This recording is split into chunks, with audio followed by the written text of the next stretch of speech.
childbirth violence, and this is violence that most Kenyans don't know about.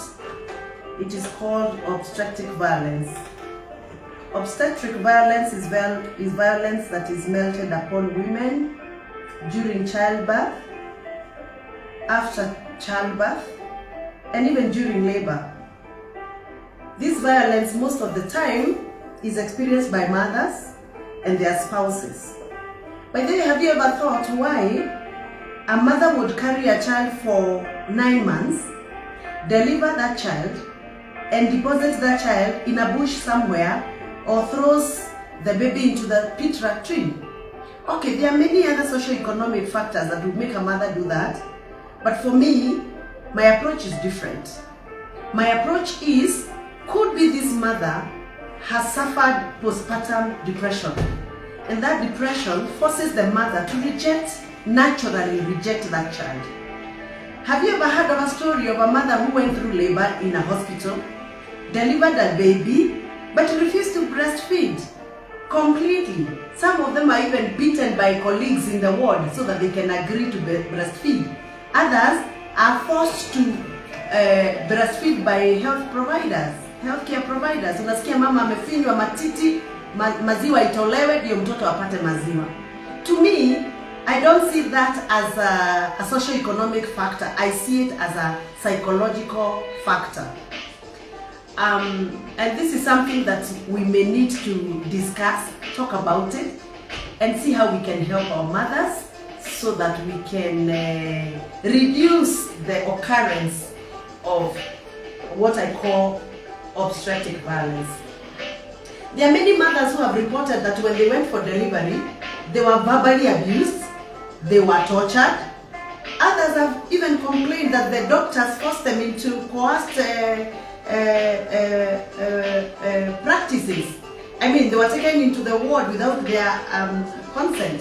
Others were not even disclosed to what is it that the conditions they have. For example, maybe you have a breach, and you're not told that you have a breach until that very moment that you need to go to the theater, and you are forced to sign forms. Your husbands and spouses are forced to sign forms so that you don't lose the baby or the mother. So all that kind of treatment that violates the rights of our mothers during childbirth is what we call obstetric violence. Have you ever even asked yourself why a doctor would not tell you that you are rhesus negative until that very day when you'll be going for delivery? And they start threatening you that, you know, we cannot admit you because this hospital, we don't have enough blood bank for your rhesus. Why would you wait until that very moment when the mother is due for delivery, yet you've been seeing this this mother for a long time, and you've not disclosed? I am not here to victimize anybody, but I'm here to speak about a subject that people don't speak about. They actually talk about things that really do not get clearly understood by mothers. Now, there are so many mothers who have gone for delivery and they've been told that their blood groups are very rare, like rhesus negative, and you are told before you book yourself for delivery, enda utafute damu. Sasa unashangaa, utaenda kutafuta damu wapi?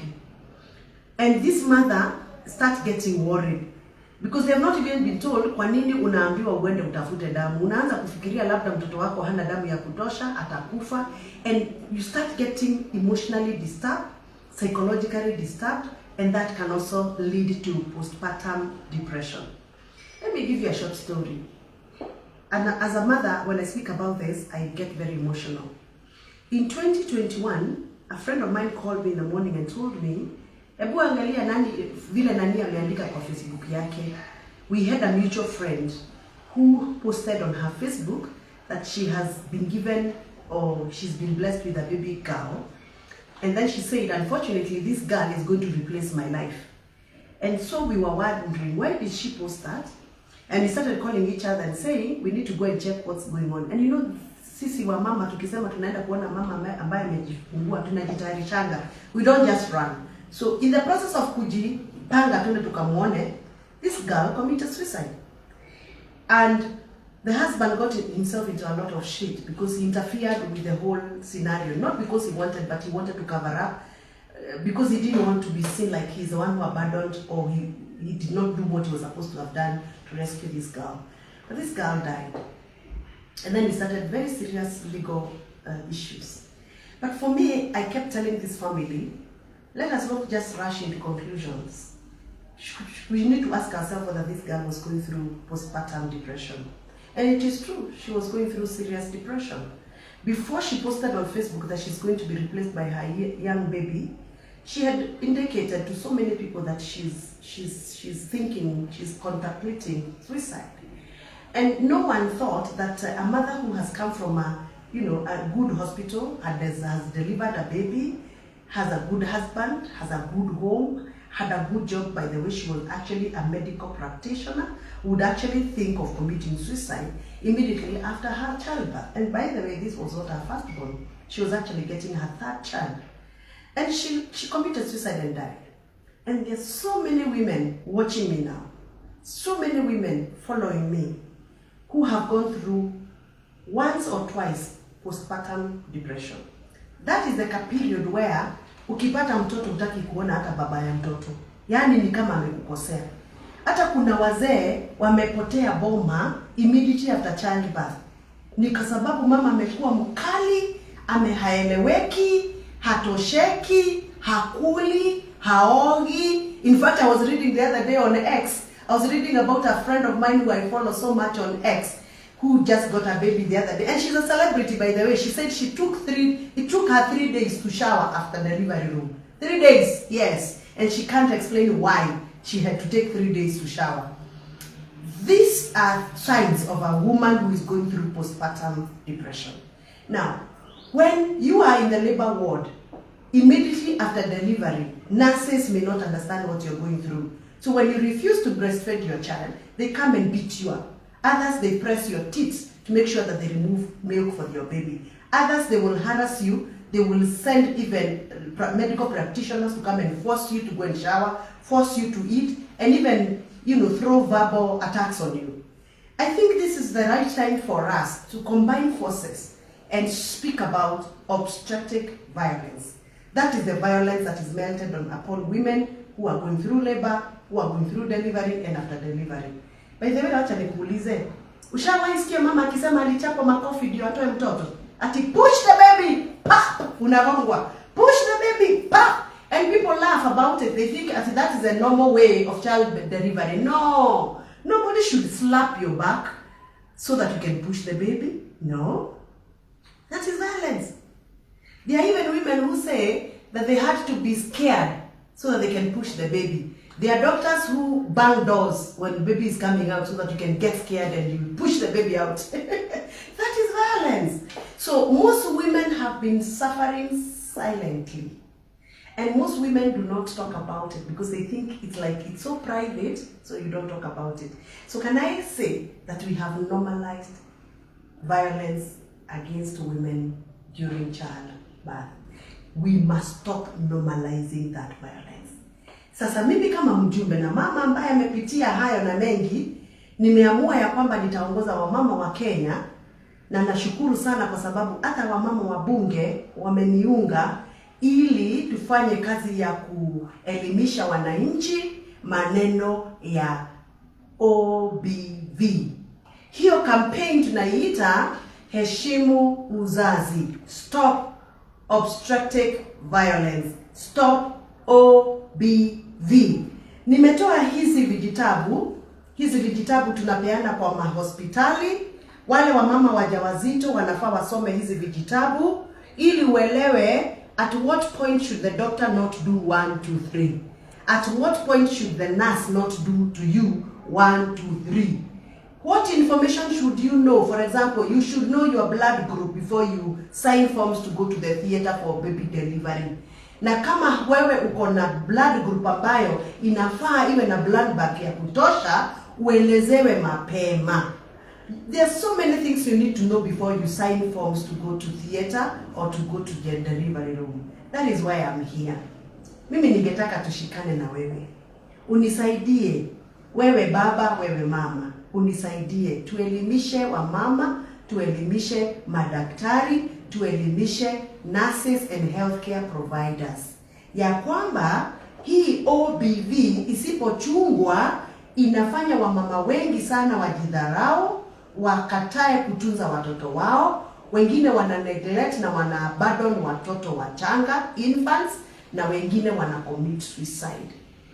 You know, the other day I was speaking to my friend who went through theater, a C-section, and this was her first child, and she did not want ever to have a scar. You know, kuenda kwa C-section theater lazima ukatwe, na ukikatwa ukishonwa ikipona utakuwa na scar. She was so beautiful and she did not believe that she needed to have a scar on her belly.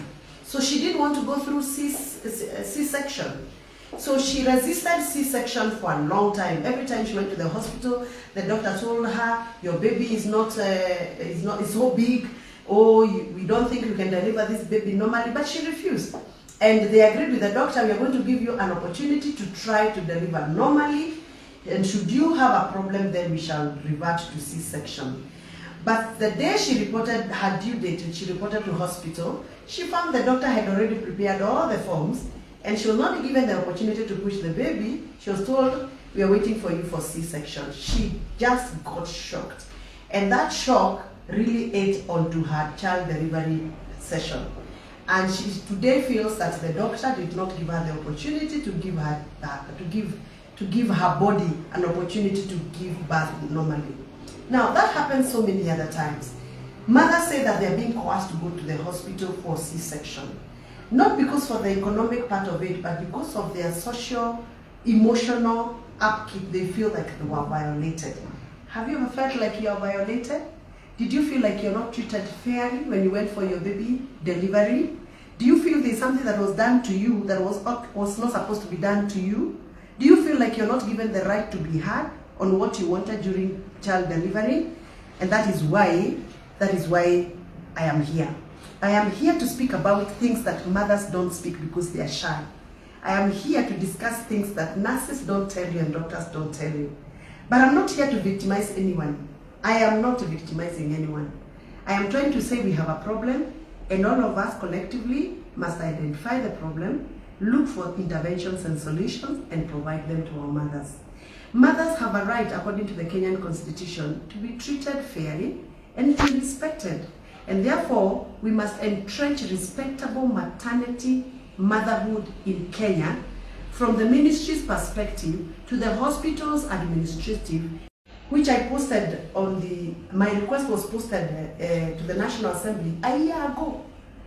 And it is there on the order paper of Kenyans' parliamentary activities since last year, May.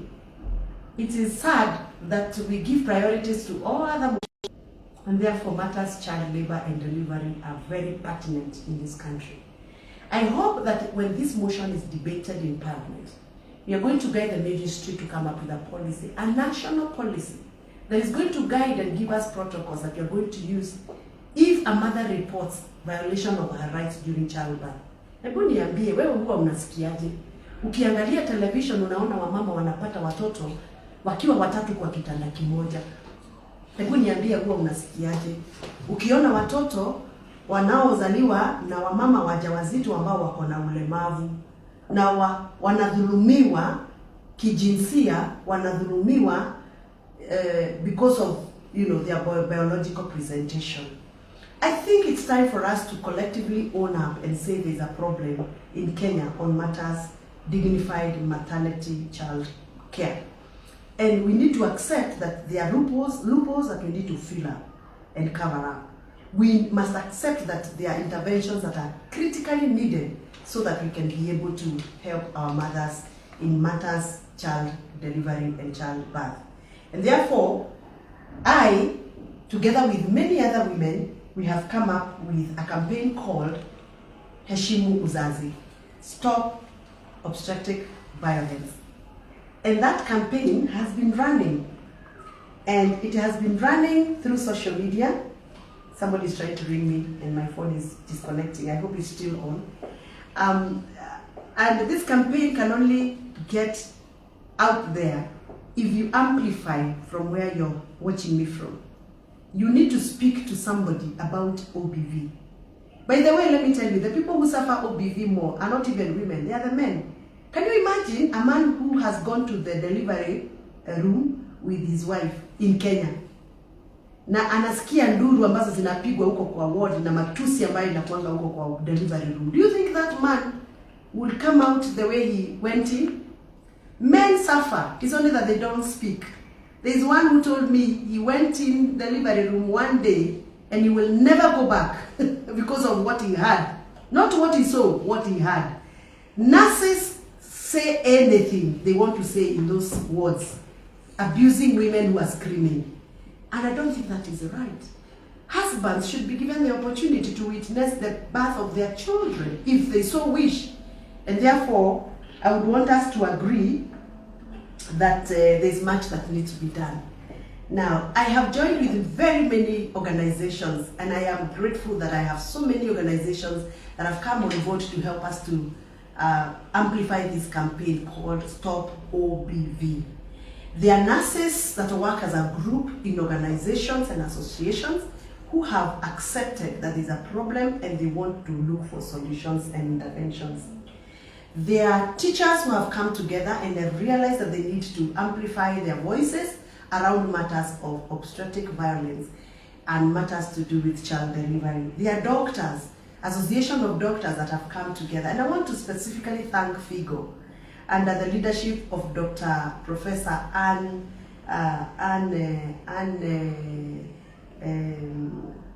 forgetting her name, Dr. Anne, the world president of FIGO. Thank you so much for the support and the technical support that you have given us. I want to thank the Association of Kenyan Nurses for giving us the opportunity to work with you. I want to thank AMREF and many other organizations that have played one part here and there to support this campaign. Now, my campaign is not only talking to you about issues and matters that happen in your hospital, but first of all to identify that we need a national policy that is going to guide us on how we are going to deal with matters of obstetric violence and how we are going to provide protocols on such matters. You know, the other day I was called to Mama Lucy Kibaki Hospital, and I had gone to help a young lady who claimed and alleged that her baby was stolen. She apparently knew she was carrying twins, but she was given one child. And she was asking, where did the other one go? And we went through many procedures and processes to make sure that we identified the problem and provided a solution. Unfortunately, we did not provide a solution because that lady was presented with a dead child and was told, this is your child who died during labor. There are so many cases like those of people claiming that the children were either exchanged or they were stolen, and they were presented to dead bodies as their children after labor. I don't think this is something that can be sorted out by governors, no, or MPs, no, or doctors, no, or courts, no. I think we need a framework, and that is why I'm talking about a national policy. We need to know if such a situation happens, whom do we run to? How do lawyers come in? How do hospitals behave? Because tunaona hii maneno ya kufungiwa kwa hospitali, wakijua hospitali iko na complaint wanafunga hospitali. Should we go to court and get a court order so that we can come and ask what happened? You know, those are the issues that I'm talking about. And I'll be glad to have you join us. If you are able to join us to help us amplify this voice and join this campaign, Stop OBV in Kenya, I am glad that I have so many of you joining in. Please come, let's work together. I am sure you can get in touch with me through those social media platforms, the X account, my personal account, Gathoni Wamuchomba, and many other platforms that we have. And we have a special page on X called Stop Obstetric Violence. We also have a special page on Facebook called Stop Obstetric Violence. Heshimu Uzazi. I will be moving to the ground with a team of very many technical supporters that we have. Some of them ready to come and educate women, pregnant women, on the do's and the don'ts when you go for labor and what you should do immediately after childbirth. How I pray that postpartum depression and many other challenges that develop after. Mismanagement of that whole process will be sorted out. I am also hopeful that the prevalence rate that we have in Kenya of postpartum depression will go down. Currently, we are talking about 11 to 15% of women in Kenya who go through childbirth suffer postpartum depression. We are also hoping that 7% of the women who go through delivery and are rhesus negative will be prepared prior delivery, because most women who are rhesus negative, like myself, do not know what to do before. They only wait to be told what to do. If the doctor forgets one of the procedures that are supposed to be done before you deliver your child, you get yourself in a lot of problems in future. That is why I'm here to speak about these issues that surrounds matters of respectable childbirth in Kenya. My name is Gathoni Wamuchomba. I hope to be back to dissect and discuss with you more on obstetric violence in Kenya. And by the way, OBV has not been acknowledged in Kenya. We have not acknowledged this as a form of violence. We have sexual violence, we have gender-based violence, we have domestic violence, but we have never acknowledged obstetric violence as a form of violence in Kenya. And that is why we need to go to Parliament and debate this matter so that we can move to the next level. Asanteni sana. And I'll be open to inboxes for people who want to know more. If you want to know more, you can inbox me on my social media pages. I am going to respond to you and get in touch with you. Have a good day. Bye-bye.